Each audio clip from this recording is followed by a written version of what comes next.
You know, when a massive company announces a major restructuring, it's way more than just a business headline. We're talking about billions of dollars, thousands of jobs, and really the entire future of that company is suddenly on the line. It's an absolutely huge gamble that can either rocket a company forward or, well, send it into a complete tailspin. So that gets you thinking, right? What's the secret sauce here? What is it that separates the companies that totally reinvent themselves from the ones that just fizzle out? Well, the answer points to this huge fundamental shift in how we even define what success looks like for a corporation. Okay, so here's our game plan for digging into this new world of corporate success.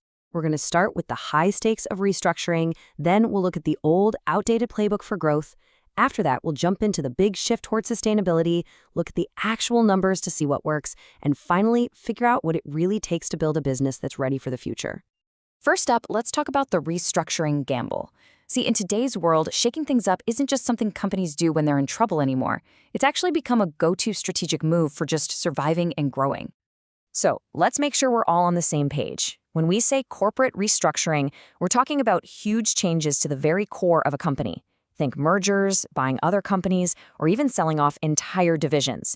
It's kind of like a massive home renovation, but for a multi-billion-dollar corporation, and the goal is always to come out the other side stronger and more competitive. To really get where business is headed, we first have to understand where it's been. So let's take a look at the traditional way of thinking about growth and why, frankly, it just doesn't cut it anymore. For the longest time, the old playbook was super simple. Make as much money as you can, as fast as you can. But as this research points out, that created a gigantic blind spot. Companies pretty much treated things like their environmental or social impact as an afterthought, completely missing how those things were directly tied to their own long-term survival. And here's the really fatal flaw. This old model was basically built on quicksand. It completely ignored these ticking time bombs, like climate risks or supply chain issues. By only looking at the bottom line, it missed all these other crucial things, like brand reputation or even employee happiness. I mean, this wasn't just an incomplete strategy, it was a dangerously risky way to run a business in the modern world. And that brings us to the game changer, the big realization that there is a smarter, much more resilient way to think about growing a company. This is the big aha moment for modern business. So what exactly was missing from that old playbook? Well, it turns out there was one key ingredient that, once you add it to the mix, changes absolutely everything. And here it is, ESG. That stands for Environmental, Social, and Governance. Now, this isn't about charity, and it's not just some feel-good, let's be green initiative. This is the secret sauce.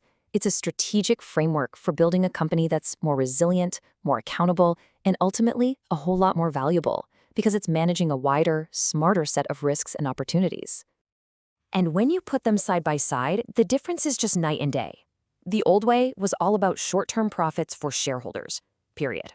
The new playbook, it's about creating long-term, sustainable value for everybody, customers, employees, the whole community. It's a shift from just reacting to crises to proactively building a better company. Okay, that all sounds great in theory, but does this new playbook actually work in the real world? Let's stop talking and start looking at the scoreboard.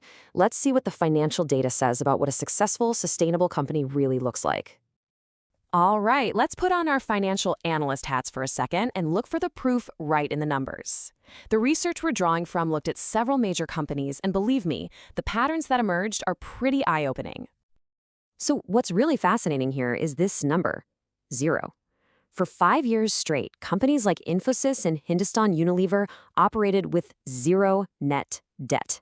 Now, in a world where everyone's borrowing like crazy, that signals an incredible amount of financial discipline. It means they're growing because they're successful, not because they're taking on a bunch of risky loans. Let's just zoom in on Infosys for a second. The numbers really tell the story. You see strong, steady growth in revenue and profit. You see a really impressive 29% return on net worth. And there it is again, that all-important 0 net debt. This right here is the financial signature of a company that's built to last.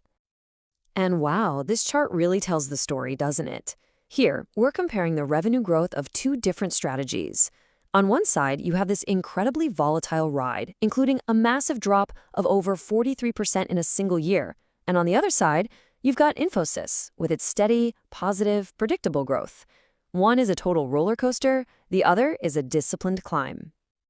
Okay, so let's pull all of this together. What's the big takeaway from all this theory and all these numbers? Why does this shift from the old playbook to the new one actually matter so much? Because, the benefits here go way beyond just the money. Companies that really embrace this new playbook, they build deeper trust with their customers and their own employees. They start attracting investors who are in it for the long haul, not just a quick buck.